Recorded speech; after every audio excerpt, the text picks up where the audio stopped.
എന്തുവാണ് നിങ്ങൾക്ക് ഇങ്ങനെയാ? വേറെ പണിക്ക് പോവാൻ നോക്ക്. അയ്യാ, നീ അങ്ങനെ നമ്മളെ കളിയാക്കി വിടല്ലേ. ഉയർന്ന ചിന്തയാണ് ഉന്നത വിജയത്തിലേക്ക് പോകാനുള്ള ആദ്യത്തെ ചവിട്ടുപടി. അതെങ്ങനെയാണെന്ന് പറഞ്ഞു തരാൻ വേണ്ടിയാണ് ഇവൻ വന്നത്. എന്നെ കൊണ്ടൊന്നും പറയിപ്പിക്കരുത്. നീ ഒറ്റ ഒരുത്തനാണ് അവനെ ചീത്തയാക്കുന്നത്. ഞാൻ ഒരു കാര്യം പറഞ്ഞേക്കാം, അവനോട് പറഞ്ഞേക്ക് എന്തെങ്കിലും ജോലി മേടിക്കാൻ, ഇല്ലെങ്കിൽ നിനക്കാണ് ഞാൻ പണി മേടിച്ചു പറഞ്ഞത്.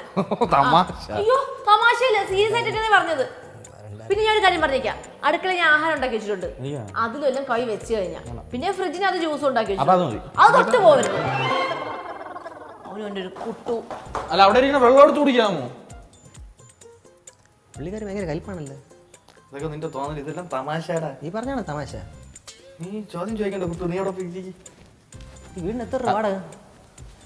10-15,000 രൂപ കൊടുക്കണം. 15 കൂടുതലൊന്നും അല്ല. എടാ നീ ഒന്ന് ഇരിയടാ കുട്ടു.